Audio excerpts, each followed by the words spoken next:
बहुत मज़ेदार चुटकुला नाच गीत नकटा झूमर लेके आई हूँ। आप लोग सुनिएगा ज़रूर। आप लोग के अच्छा लगे तो वीडियो को लाइक, चैनल के सब्सक्राइब जरूर कीजिएगा। आप लोग का दिल से धन्यवाद। कलकत्तावा से उड़नी जहाज आइल बा, कलकत्तावा से उड़नी जहाज आइल बा। ओई में पियावा पतरका रंगबाज आइल बा, ओई में पियावा पतरका रंगबाज आइल बा।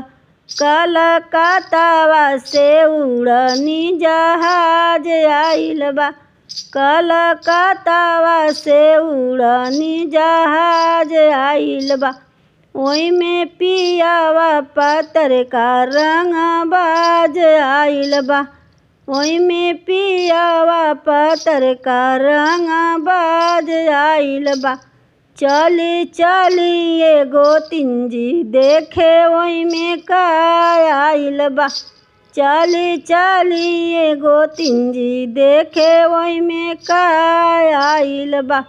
ओई में ढोलक आइल बा, ओई में झाल आइल बा, ओई में ढोलक आइल बा, ओई में झाल आइल बा।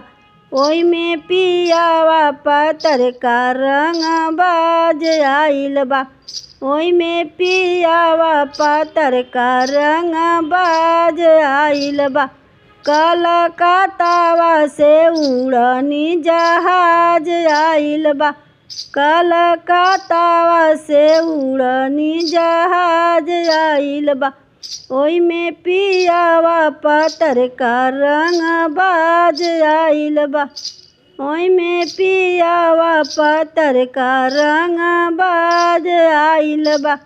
चली चली ए ननद जी देखे ओई में का आइल बा, चली चली ए ननद जी देखे ओई में का आइल बा।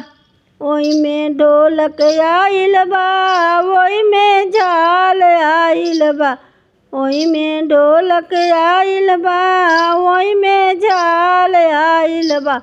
ओई में पियावा पतरका रंगबाज आइल बा, ओई में पियावा पतरका रंगबाज आइल बा।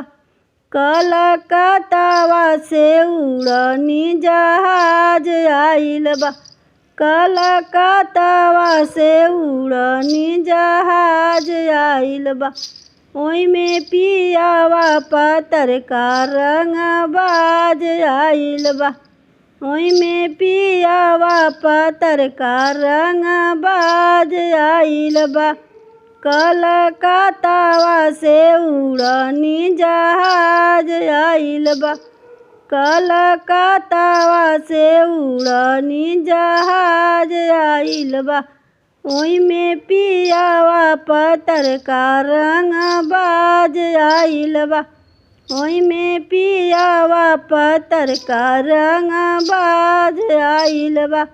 ओई में पियावा पतरका रंगबाज आइल बा।